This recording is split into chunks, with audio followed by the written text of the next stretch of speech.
Assalamualaikum warahmatullahi wabarakatuh.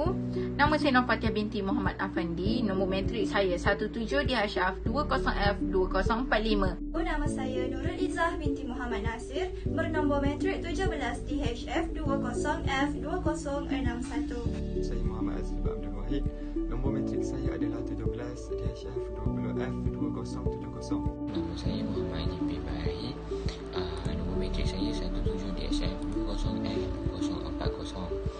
Hari ini, kumpulan kami akan membentangkan tentang 5 asas kaedah fiqh. Makna bagi kaedah adalah tapak, asas rumah dan prinsip, manakala fiqh adalah sesuatu kefahaman. Kaedah fiqh bermakna koleksi kaedah utama yang bersifat umum bagi menyelesaikan isu-isu tertentu. Dari sudut istilah, kaedah fiqh ialah prinsip-prinsip yang bersifat umum dalam bentuk nas pendek yang mengandungi hukum-hukum yang sesuai dalam bahagian-bahagiannya. Sebahagian ulama mentarifkan kaedah fiqh sebagai kaedah-kaedah hukum yang bersifat umum yang diambil daripada Al-Quran dan Al-Sunnah.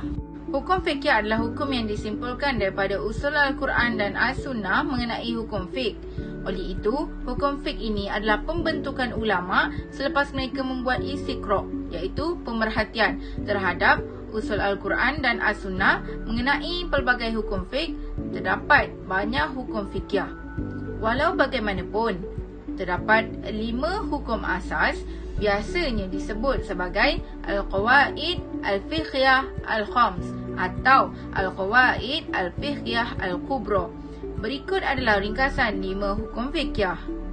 Kaedah pertama, setiap sesuatu itu bergantung kepada tujuan ataupun niat.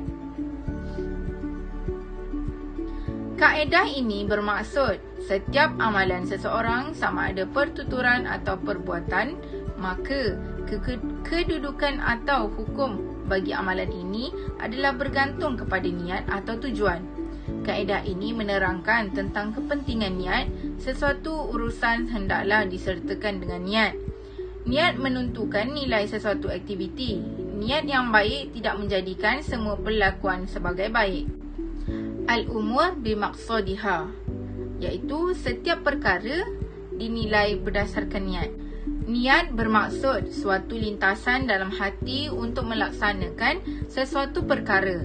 Niat diperlukan bagi membezakan antara ibadat dan adat, berpahala atau berdosa, bermanfaat atau bermasalah kepada seseorang atau kumpulan.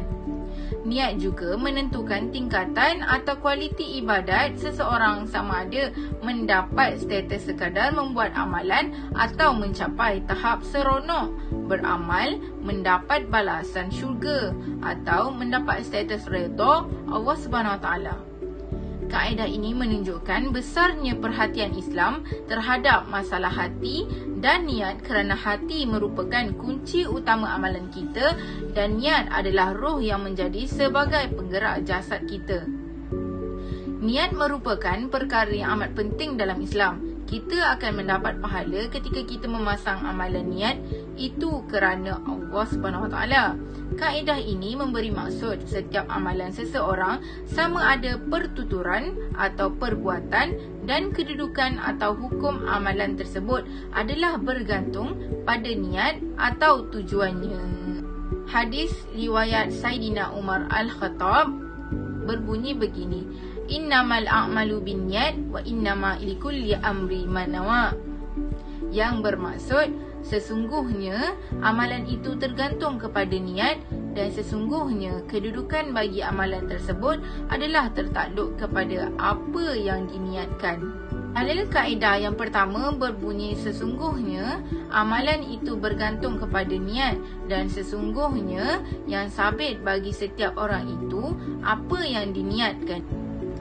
Sesiapa datang ke tilamnya untuk tidur dan dia berniat hendak bangun sembahyang malam, tiba-tiba dia tertidur hingga ke subuh, maka apa yang diniatkan itu tetap akan ditulis. Fungsi niat yang disyariatkan untuk membezakan ibadat dengan niat. Yang pertama, menahan diri daripada makan dan puasa dan menguruskan badan. Dan yang kedua, menyembelih binatang untuk makan dan ibadah korban. Contoh menggunakan kaedah ini untuk membezakan perbuatan biasa daripada ibadat. Yang pertama, duduk di masjid hanya untuk berehat atau dengan tujuan iktikaf, bergantung kepada niat. Yang kedua, memberi harta kepada orang lain boleh untuk zakat atau kifarah atau hanya sedekah biasa, bergantung kepada niat. Yang kedua, memberi harta kepada orang lain boleh untuk zakat atau kafarah atau hanya sedekah biasa, bergantung kepada niat. Dan yang ketiga, menyembelih haiwan mungkin untuk ibadah korban atau akikah atau hanya untuk makan biasa, bergantung kepada niat. Contoh, menggunakan peraturan ini untuk membezakan satu ibadah daripada yang lain. Kaedah yang kedua pula ialah keyakinan tidak hilang dengan keraguan. Maksud yakin adalah sesuatu yang pasti dengan berdasarkan kajian dan bukti, manakala maksud syak adalah keraguan yang setaraf terhadap sesuatu perkara. Keyakinan pada sesuatu perkara tidak boleh diubah kerana sesuatu keraguan. Perubahan keyakinan boleh berlaku seandainya terdapat keyakinan yang lain yang mampu mengubah keyakinan yang asal. Untuk lebih difahami, keyakinan adalah sesuatu perkara yang dipegang atau dipercayai benar pada asal sesuatu perkara. Syak atau ragu pula bermaksud ketidakyakinan atau ketidakpastian terhadap sesuatu perkara. Kaedah fiqh menetapkan keyakinan yang dipegang oleh gangguan syak atau keraguan yang tidak tahu status kebenarannya. Seterusnya, kita teruskan dengan dalil hadis Rasulullah SAW dari Abu Sa'id Al-Khudri, "Iza syaka ahadukum fi salatihi falam yadri kam salat salasan am arba'a falyatrahi ala syaka falyabni ala ma astaiqan." Jika salah seorang daripada kalian ragu-ragu dalam solatnya dan dia tidak tahu apakah dia sudah solat 3 ataupun 4 rakaat, maka hendaklah dia buang keraguannya dan menetapkan hatinya atas apa yang ia yakini. Contohnya, jika seseorang berkeyakinan bahawa dia berada pada rakaat kedua dalam solat zuhur, maka tiada sebab dia perlu menambah 1 rakaat untuk menghabiskan solat zuhurnya. Meskipun dia merasa syak atau ragu tentang rakaatnya sama ada 2 ataupun 3, maka ketika itu dia hendaklah memegang keyakinannya yang asal itu hanya menambah 2 rakaat sahaja. Seterusnya saya akan menerangkan kaedah fiqh yang ketiga, iaitu kesempitan mendatangkan kemudahan. Maksud bagi kaedah tersebut adalah Islam memberikan jalan keluar di atas setiap kesulitan yang dihadapi apabila berlakunya sesuatu kesulitan dan kesukaran dalam melaksanakan kewajipan yang diperintahkan oleh Allah SWT. Hal ini dapat memberikan penjelasan kepada umat Islam bahawa setiap kesukaran yang dihadapi ada juga kemudahan di sebaliknya. Dengan itu, umat Islam akan lebih tenang dan bersemangat dalam menjalani ujian yang telah diberikan oleh Allah SWT di dunia ini. Contohnya dapat menunaikan solat Jumaat akibat pandemik. Tetapi dengan adanya vaksin, manusia dapat untuk menunaikan solat Jumaat maupun solat berjemaah di masjid semula. Selain itu, jalan keluar yang diperkatakan tersebut adalah dengan memberikan beberapa kelonggaran dalam melaksanakan kewajipan tertentu.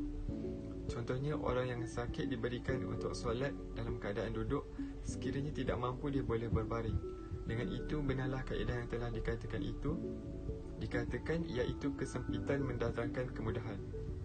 Dengan adanya rukhsah solat, manusia dapat solat walau dalam apa jua keadaan. Contoh dalil bagi kaedah ini ialah ayat di dalam Al-Quran yang berbunyi, Bismillahirrahmanirrahim, yuridullahu bikumul yusra wa la yuridu bikumul usra. Maksudnya, Allah menginginkan kemudahan buat kalian dan tidak menginginkan kesulitan buat kalian. Selain itu, ayat yang diambil dari Al-Quran juga yang berbunyi, Bismillahirrahmanirrahim, wa ma ja'ala alaikum fid dini min haraj. Maksudnya, dan tidaklah Allah jadikan atas kalian dalam agama ini satu kesukaran. Jelaslah di sini bahawa agama Islam amat menitik beratkan untuk umatnya supaya mengutamakan kemudahan daripada kesulitan dengan mempraktikkan dalam kehidupan seharian dan memilih kemudahan dalam setiap urusan yang dilakukan agar hidup lebih mudah dan tenang. Kaedah yang keempat, iaitu kemudaratan hendaklah dihilangkan. Maksud daripada kaedah itu adalah tindakan yang membawa kepada kemudaratan sama sekali diharamkan oleh agama Islam terhadap penganutnya, sama ada kemudaratan kepada diri, orang lain maupun alam sekitar. Daripada maksud tersebut, ia menjelaskan bahawa di dalam kehidupan manusia hendaklah menjauhi segala perbuatan daripada sekecil-kecil perkara sehinggalah perkara yang besar yang boleh membawa kepada kemudaratan di dalam kehidupan. Hal ini kerana Islam amat menitik beratkan kehidupan yang berlandaskan syariat dengan menjaga setiap perkara agar tidak mendatangkan kemudaratan kepada manusia. Setiap apa yang ada pada diri manusia juga merupakan anugerah yang Allah SWT telah berikan kepada manusia untuk dimanfaatkan dalam kehidupan seharian. Oleh itu, manusia perlulah bertanggungjawab dalam menjaga setiap apa yang ada pada diri mereka daripada perkara yang menyebabkan diri mereka terjebak dengan perkara yang tidak baik. Contohnya minum minuman keras sehingga menyebabkan tidak menyadarkan diri. Contoh yang lain pula adalah seperti penetapan batasan aurat kepada lelaki dan perempuan, ianya ukuran kemudaratan terhadap manusia dengan merujuk kepada kesan buruk daripada perspektif agama di samping piawaian berdasarkan norma masyarakat yang tidak bercanggah dengan tujuan dan prinsip syariat. Maksudnya batasan aurat merupakan suatu syariat yang telah ditetapkan oleh Allah SWT kepada manusia agar dapat memelihara kehormatan setiap individu. Seterusnya, dari segi kemudaratan, ia dapat mengelakkan seseorang individu daripada perkara yang tidak baik seperti digoda atau dijadikan bahan pemuas nafsu manusia, kerana dengan adanya penutupan di bahagian anggota badan manusia, nafsu manusia dapat dikawal dan tidak digoda oleh perkara-perkara yang tidak baik yang boleh menjuruskan ke arah yang bertentangan dengan syariat agama dan lumrah manusiawi yang menjaga maruah diri sendiri. Dengan itu, manusia wajiblah menjaga aurat dengan sempurna agar mereka dapat memelihara diri daripada melakukan maksiat yang boleh mendatangkan dosa kepada individu tersebut. Akhir sekali, antara dalil yang berkaitan dengan kaedah keempat ini adalah berbunyi seperti la darara wa la dirar. Maksudnya, janganlah memberikan mudarat kepada orang lain dan juga diri kalian sendiri. Kesimpulannya, setiap manusia hendaklah menjaga diri mereka daripada kemudaratan agar tidak membawa kepada perkara yang tidak baik berlaku pada masa akan datang. Dalam tajuk ini saya akan terangkan tentang adat kebiasaan dijadikan landasan hukum. Al-'adatu muhakkamah, iaitu bermaksud adat kebiasaan dapat dipertimbangkan menjadi hukum Islam. Adat yang dapat dijadikan hukum ialah adat kebiasaan yang tidak bertentang dengan ketentuan syarak hukum Islam. Ialah contoh adat yang dapat dijadikan hukum. Contohnya jual beli as-salam, iaitu jual beli pesanan yang memenuhi syarat jual beli. Jual beli dilangsungkan oleh pihak pembeli yang telah menerima barang yang dibeli dan pihak penjual telah menerima wang penjualan dagangannya. Adat di suatu tempat menggunakan kata meminta bermakna jual beli. Maksudnya Islam disyaratkan untuk mempunyai akad jual beli setiap kali menjual beli. Agama Islam di antaranya termasuklah contoh mengadakan pesta pernikahan dengan mengadakan setengah memakan pakaian seksi, dan juga di dalam acara tersebut mempunyai unsur judi dan minuman keras. Hal ini adalah dilarang sama sekali kerana ia terdapat unsur kemaksiatan. Yang kedua ialah kebiasaan masyarakat setiap menyambut 10 Muharram, iaitu hari Ashura, mereka mempersembahkan makanan untuk Ratu Pantai Selatan. Demikian pula ada masyarakat dalam hari Ashura itu membasuh keris dan sebagainya. Hal ini juga dilarang dan haram kerana ia terdapat unsur kesyirikan.